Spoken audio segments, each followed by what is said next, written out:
Olá, pessoal, mais uma vez aqui, Marcos Carletti e Rogério Toledo. Hoje nós vamos dar continuidade ao nosso projeto Abecedário do Direito. Nós estamos iniciando pelo Código Civil.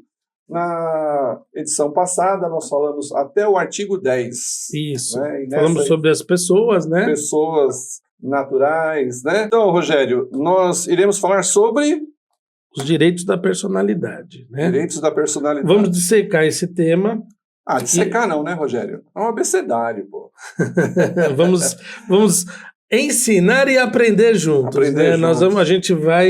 A gente vai pegar item a item e assim, vamos tentar passar da forma mais leve, lúdica possível. Exatamente. Que é para fazer jus aí ao nosso quadro, que é fazer essa transferência de informações com aqueles que também não têm tanta propriedade. Tem os entusiastas do direito. Exatamente. Então vamos lá. O que diz o artigo 11º aí? Vamos lá. Artigo 11º do capítulo 2º, né, dos direitos da personalidade, ele fala: com exceção dos casos previstos em lei, os direitos da personalidade são intransmissíveis, irrenunciáveis, não podendo o seu exercício sofrer limitação voluntária. Eu acho que nessa esse primeiro verbetezinho aqui, intransmissíveis e irrenunciáveis, eu acho que eles são a chave desse artigo aí. Na realidade, né, o artigo 11º, ele é um pilotis, né? Ele é um comando inicial para que se desenvolva o tema sobre isso daí. Nós sabemos, né, que o direito da personalidade, eu vou deixar para você falar sobre isso, são 3 pilares básicos, né? Integridade física, integridade psíquica e integridade moral. Exatamente. Então, em cima desses 3 pilares é que vai acontecer os direitos da personalidade, né? Fala aí no 11º artigo, né, que são inalienáveis, são irrenunciáveis, né? Então a gente vai ver isso daí mais para frente, sobre o que significa ser inalienável e irrenunciável. E intransmissível. Exatamente, né? Vamos lá, artigo 12º. Artigo 12º. Pode exigir que cesse a ameaça ou a lesão o direito da personalidade a reclamar perdas e danos sem prejuízo de outras sanções previstas em lei. Aí existe um parágrafo aí? Exatamente, que fala dos mortos, né? Isso. Fala sobre a legitimação para requerer a medida, né? Exatamente. Então o que diz o parágrafo único, né? Isso, o parágrafo único que ele fala: em se tratando de morto, terá legitimação para requerer a medida prevista nesse artigo o cônjuge sobrevivente, qualquer um parente da linha reta ou colateral até 4º grau. Ok. Que seria pai, mãe, esposa. Isso. E os colaterais até os irmãos. Isso. Para a gente dar um parecer um pouco mais amplo, e eu queria que você desse uma lida no 13º. Artigo 13º. Salvo por exigência médica, é defeso o ato de disposição do próprio corpo, quando importar diminuição permanente da integridade física ou contrariar os bons costumes. Exatamente. Vamos lá. Então, lá no artigo 11º, fala que o direito à personalidade ele é irrenunciável e ele é inalienável, né? Só que no direito médico, nós temos lá, vamos trabalhar como exemplos, né? No direito médico... Analogia é uma forma boa Isso, exatamente. Toda vez que eu faço doação de sangue, né, eu estou sendo altruísta, né? Estou tentando ajudar o próximo. Eu não posso vender meu sangue, né? Aí já entra numa seara criminal também, né? Deixa de ser civil e passa a ser criminal, né? Apesar de eu estar fazendo isso, né? Vamos falar assim, uma doação de órgãos, né? Eu posso doar o meu coração?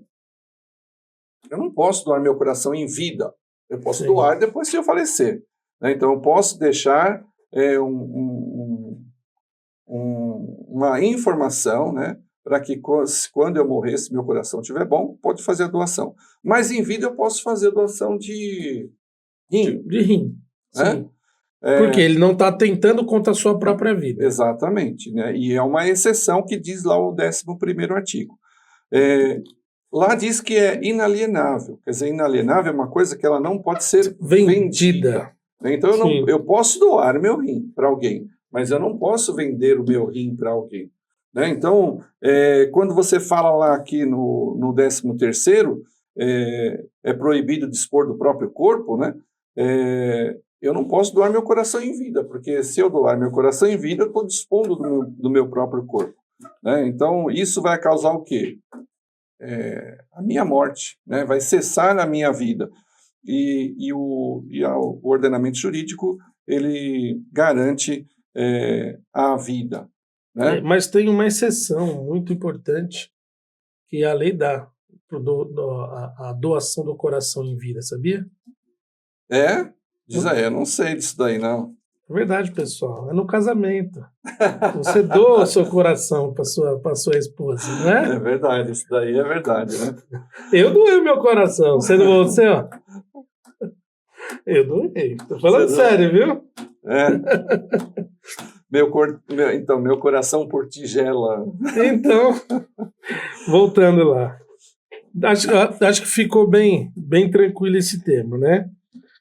Ele fala aqui sobre a validade objetiva no 14º. Ele fala aqui, ninguém também fala no artigo 15 que ninguém pode ser constrangido a submeter-se com risco de vida ao tratamento médico ou intervenção cirúrgica. É isso que você tinha passado no 13º, você já chegou a avançar nesse tema, né? Mas isso daí, vamos falar assim, se é um tratamento experimental, né? Então, vamos fazer um tratamento experimental que pode te trazer benefício, mas a gente não tem certeza. Né? Isso aí pode te levar à morte. Então, você não pode... Mas aí são as exceções. São as exceções. As exceções legais. Para que para cada experimento desse, teve uma legislação autorizando esse tipo de coisa. Exatamente. Existe até, vou fazer um parênteses, existe até aqui no ABC um grupo de pessoas que trata do câncer da próstata 50% com placebo e 50% com remédio.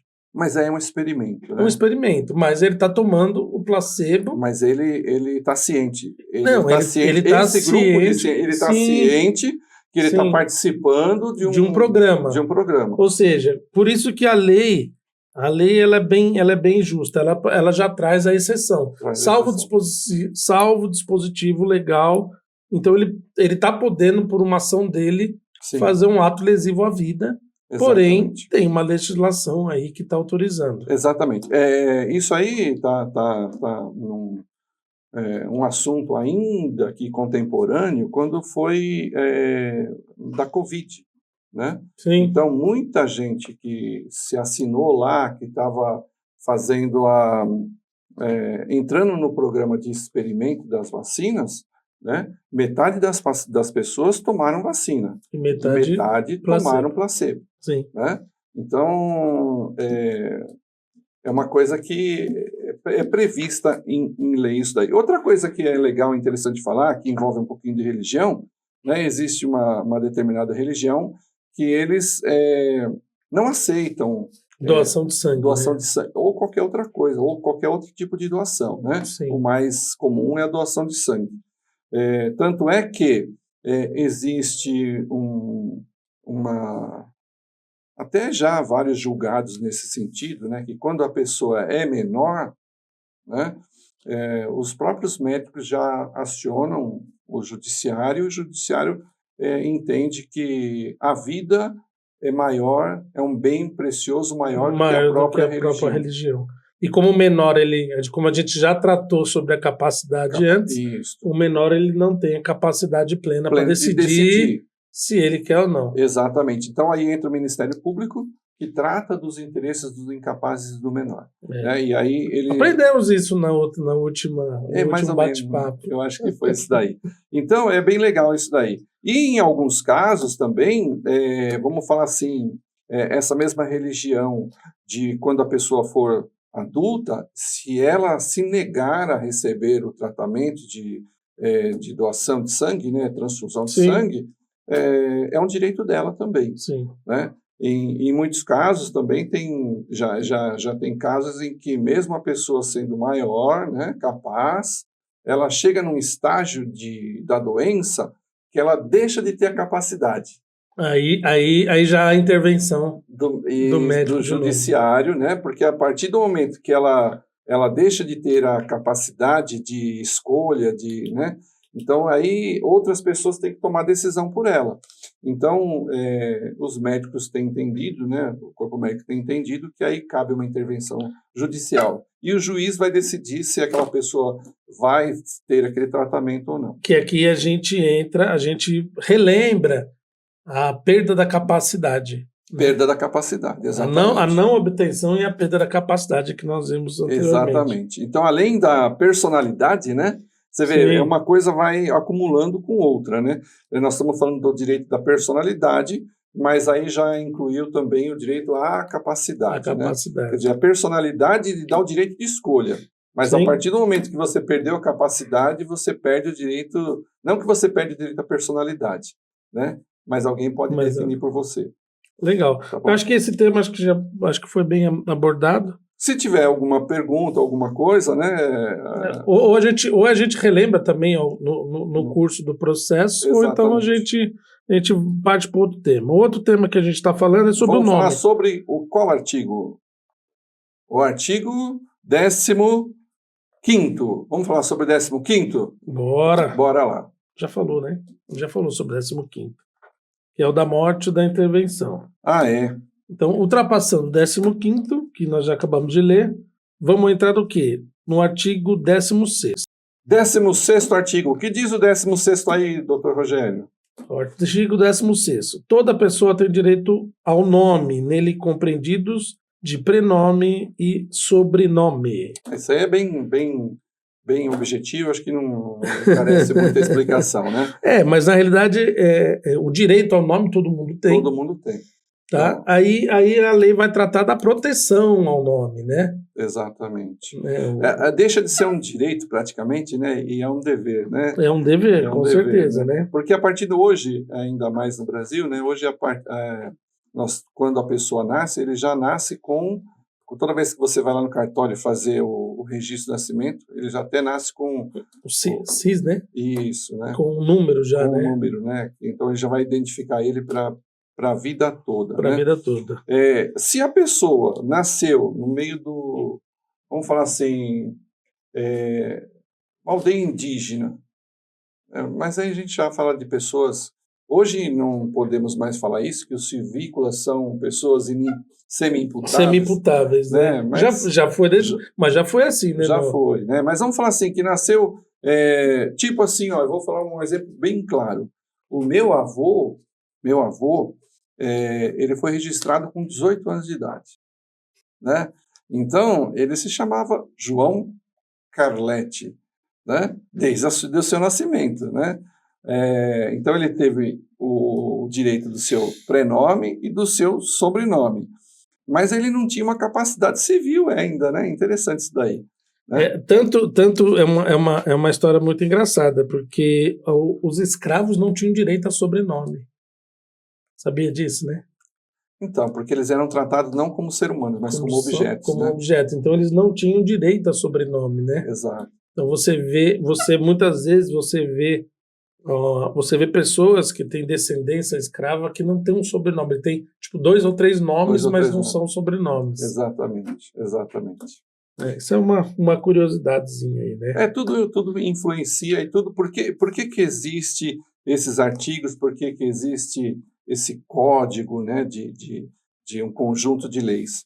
Para regular tudo aquilo que já deu errado um dia. Sim. Né? É tanto assim, ó. Qualquer pessoa pode fazer o uso do teu nome? Não, só para me chamar, né? Para fazer, e para fazer o bem, para fazer o mal não pode não. Então, aí vem a proteção, né? Isso, a personalidade, né? A proteção da personalidade, né? Exatamente, né?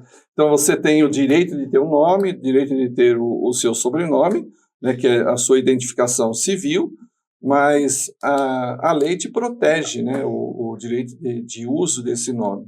E estende hoje ao imóvel, ao nome, a sua imagem também. A sua imagem, exatamente. Tanto que quando você tem alguns cursos, algumas coisas que você faz, você já tem que assinar lá o direito de uso de imagem. Exatamente. Né? Uma coisa interessante, né, que é bem evidente no Brasil, né, que você pode incorporar alguma coisa no seu nome, porque esse apelido que você teve te marcou para a vida, né? Tipo Xuxa, sim. Maria da Graça Meneghel. Né? Lula, né?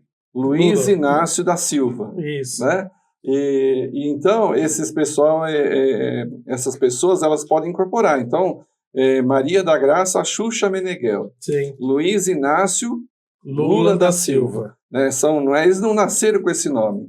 Que a lei trata aqui do pseudônimo, né? Pseudônimo. É do pseudônimo que ele pode ser incorporado ao nome. Exatamente. Existe até restrição de nome por ordem comercial. Tem toda uma norma para que seja feito isso daí. Exatamente. Ninguém pode ter o seu nome no rol de devedores se não for intimado para se defender. Ele tem que sofrer uma intimação. Por quê?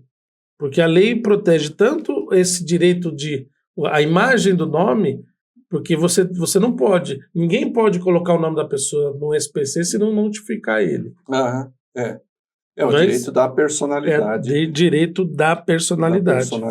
Trata tudo sobre o direito da personalidade. Mas para exemplificar e trazer mais conteúdo, né, nós temos que falar sobre proteções, né? Então aí vai seguindo os próximos artigos. Então nós temos que falar agora dos seguintes artigos, dos artigos seguintes, não é isso? Vamos lá, deixa eu pegar aqui. Então vamos lá, a gente estava falando, nós falamos do 17, que seria sobre o nome, tá? Falamos sobre o 18, já entra na propaganda, o 19 no pseudônimo, não é um tema que nós já abordamos. E o 20 ele só entra na questão do uso indevido, né? Exato. Eu acho que a gente finaliza esse tema da personalidade e eu acho que dá para a gente avançar sobre um tema que dá para a gente se aprofundar mais. Ok. Tá bom? Ok. Então vamos em frente. Artigo 21 fala sobre o quê? Sobre a vida privada da pessoa natural, que é inviolável. O juiz ou o juiz ou a requerimento da parte que ele pode. Ok. Então fechou. A gente já comentou tudo isso daí. Fechamos esse tema da personalidade. Sim. E também é um tema bem raso também, não dá para a gente se aprofundar muito. Exatamente. Ele é autoexplicativo. Sim, ele é muito autoexplicativo. Eu acho que a gente tem que se aprofundar mais naquilo que a gente consegue. Exatamente. No começo a gente falou que era do artigo 11º ao artigo 22º, mas na realidade é o 21º que o segundo já é sobre a curadoria. Isso. Então, vamos dar continuidade falando sobre a curadoria? Sim, com certeza. Então, tem muita gente que nos pergunta, chega no escritório e fala assim, doutor, eu quero uma tutela, doutor, eu quero uma curatela. Ou tem muitas pessoas que ficam em dúvida em saber o que é uma tutela e uma curatela. Explicando bem no abecedário aí, né? Tutela e curatela significa a mesma praticamente coisa. A mesma coisa. Mas por que tutela, então? Tutela é quando versar sobre pessoas menores que não têm a capacidade para gerir os seus atos civis. Então, digo assim, uma pessoa que tenha 17 anos e não seja emancipada, tutela. Vai ter um tutor. Tá. E se uma pessoa, olha só que interessante, uma pessoa casou aos 16 anos, ele ganhou a sua emancipação. Sim. E aí ele sofre um acidente e ele fica impossibilitado dos seus atos da vida civil, ele é menor. Mas ele é tutelado ou é curatelado? Curatelado. Por quê? Porque ele já adquiriu e perdeu. Ok. Então, sempre que você adquire e perde a personalidade, você é um curatelado. Tá. Então, vamos explicar o que significa, o porquê vamos falar, é o mesmo tema, curatela e tutela. Sim. Né? Tutela significa que a representação aos maiores incapazes. A curatela. A curatela. E a tutela dos menores. Dos menores. Certo. Então, mas por que buscar uma curatela? O que significa isso? Vamos explicar isso daí. O que diz o artigo? Então, doutor, mais um tema que a gente tem que se considerar, a gente está falando da tutela, da curatela definitiva e provisória. Temporária e definitiva, e nós temos também a curatela do ausente. Curatela do ausente? Do ausente. O que é isso, doutor Rogério? Então, antes de entrar efetivamente nela, tá, tanto a turatela quanto a curatela, a pessoa vai ser sempre representada por um parente, que é lá o ascendente, descendente ou colateral. Um terceiro. Terceiro, isso. Tá? E na curatela do ausente, porque é aquele que existe a pessoa do mundo jurídico, e ele não está aqui para ser representado. Então, esse curador do ausente é que vai ser determinado um curador do Estado, que é o curador especial. Curador especial. Isso me fez lembrar uma aula, um pod que a gente fez agora passado, sobre o alpinista. Isso, do alpinista, né? Exatamente. Para a gente ficar bem claro assim. Então, o alpinista foi lá, aconteceu um acidente. Ele foi declarado... não, esse ainda não foi declarado morto. Não foi declarado porque ainda não terminaram as buscas, mas morreu um familiar e tal, vai ter que se fazer um inventário naquele caso. É isso que considera? Ou então, nesse período que ele estava ausente, ele sofreu um processo. Ele sofreu um processo que ele deveria ter sido citado. Certo. Aí ele foi encontrado, falou, olha, não sei onde está, o oficial de justiça foi lá, não sei onde está, fez o edital. Mas assim, aí cumprindo todos os requisitos, apareceu na mídia, fulano de tal... Não, aí ele já é declarado morto, estou falando do ausente. Não, mas fulano de tal sofreu um acidente e estão fazendo as buscas. Ele ainda não é declarado. Isso, mas nisso ele é citado. Existe um processo contra ele. A gente correu lá, antes que esse cara morra aí, vamos fazer o processo. Isso. Né? Aí já junta o negócio, olha, ele está desaparecido lá. Exatamente. Aí vai ser criado o quê? Um curador provisório. Curador provisório. Chama-se o curador especial, na realidade, né? Certo. Esse curador especial geralmente é um advogado, né, nomeado pelo Estado para prestar a curatela. Esse advogado geralmente é aquele inscrito na procuradoria, né, os dativos. Então ele vai ser o advogado desse processo até que ele apareça. Entendi. Agora, isso se confunde muito quando uma pessoa numa ação. A gente sabe que essa pessoa existe. A gente até vê ele na rua, andando, na sua vida civil. Porém, oficialmente, a gente não consegue ir lá e citá-lo. Ele não atende o oficial de justiça. Sim. Às vezes propositalmente. Então, ele está em lugar incerto e não sabido. Então, é possível essa curatela? Sim, porque aí ele vai ser citado por edital. Para que não tenha qualquer tipo de nulidade no processo, aí o juiz fala, alguém tem que te defender. Senão você vai fazer o quê? O cerceamento da defesa. Então aí o juiz vai nomear quem? Um advogado para defender os seus interesses. Aquele curador especial. Que é o curador especial. Que entrando um pouquinho aí aos estudantes principalmente de direito, fala assim, mas peraí, se ele não sabe se a pessoa pagou a dívida ou não, ele está defendendo uma pessoa que ele não conhece, ele não conhece os fatos, Aí o doutor vai falar, como é que ele vai fazer essa contestação? Aí entra mais no processo civil, né? Entra no processo civil. Mas dá um spoiler, pô. Então, aí normalmente se faz uma defesa por negativa geral. Negativa geral. É o único caso que a lei permite. Exato. Por quê? Adiantando um pouco sobre o processo civil, o advogado tem que contestar todos os itens. Isso. Os itens constantes, se não é considerado como verdadeiros. Como fatos. Verdadeiro, como revel, né? Isso. Mas a lei confissão, também, confissão, mas a lei permite que o quê? O advogado que está defendendo, que eu acho muito justo, por quê? Ele não conhece, não sabe. Exato. De repente ele vai falar assim, não, ele pagou, ele tem prova que a pessoa pagou? Não. Então ele se reserva no direito e fala assim, olha, não concordo com tudo que está escrito aí. Exatamente. Então essa é o curador do ausente. Ok. Tá certo. Eu acho que, assim, em relação à curatela e tutela, é um assunto bem complexo, mas que, em face do nosso abecedário, né, do início, assim, eu acho que ficou bem claro o que é tutela e o que é curatela. É a representação de uma pessoa que não tem capacidade de responder para os seus atos naquele momento. Essa representação pode significar uma oportunidade para o curatelano? Ou seja, eu vou ser o curador do filho do Gugu. Vou ficar rico.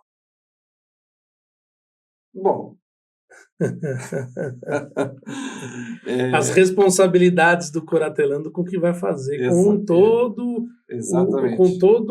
todo o patrimônio daquele incapaz, né? Então, aí entra a figura do Ministério Público, né? Sim. Então, todo tutor, né, todo curador, ele tem que prestar contas, né? Exatamente. Então, ele não pode, se ele gastar 10 centavos... Que não for comprovado, ele vai ter que arcar com esse valor do patrimônio particular dele. Então, aquele que for pensar que, pô, eu estou sendo curador daquele, eu vou me beneficiar, muito pelo contrário. Pelo contrário. Não tem bônus, não, é só ônus mesmo. Né? Exatamente. Mas, enfim, aqui aí a gente entrou na curadoria do 22, aí depois a gente vai entrar na questão da sucessão provisória e da sucessão definitiva. Mas eu acho que fazia parte também de um pedaço da personalidade. Então, no próximo bloco, ou no próximo... E aqui finalizamos, Marcos, as pessoas físicas. Ok. Que aí no próximo bloco a gente entra nas pessoas jurídicas. Então, mas vamos falar assim sobre sucessão de ausentes. Nós vamos falar agora, doutor Rogério, ou nós vamos para o próximo bloco, ou nós vamos para o próximo episódio? O que você acha? Então, sobre a sucessão do ausente...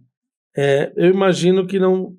aqui nós estamos falando aqui, doutora, de 13 artigos. Tá? São 13 artigos para dissecar. Eu penso que a gente pode fazer uma pausa para o café e uma pausa para a Sofia, ver se ela tem dúvidas. No outro episódio ela tinha dúvida. Será que ela tem dúvida nesse daí? Vamos ver, vamos perguntar para ela. Vamos perguntar para a Sofia? Sofia, nós vamos tomar um café, a gente já volta, tá?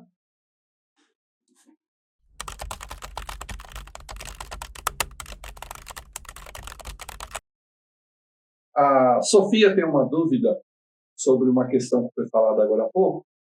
Sofia, pode perguntar. Se eu souber responder, estarei aqui. Senão a gente consulta quem sabe.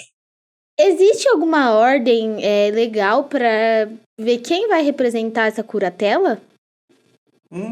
Legal. Essa ordem está disposta nos artigos que a gente acabou de estudar. Mas, bem resumidamente, essa ordem parte primeiro do cônjuge, né, se a pessoa for casada, né, se não for separado, né, então o cônjuge é a pessoa principal para responder. Se não for casado, então vai para os pais, né, os ascendentes. Porém, vamos falar que a pessoa seja viúva, né, e ela tem um filho maior de 18 anos. Então, esse filho maior, tendo capacidade de responder pela sua vida civil, ele vai ter a capacidade também de ser o curador do seu pai. Tá? Não tendo nem a esposa, nem o cônjuge, né, se for, né, tanto faz homem como mulher, não tendo o cônjuge, não tendo os pais, não tendo os filhos, então quem vai determinar uma pessoa idônea é o próprio juiz. Uma pessoa que seja principalmente próxima ao curatelado, ou até um agente público pode responder nesse caso. Ficou claro?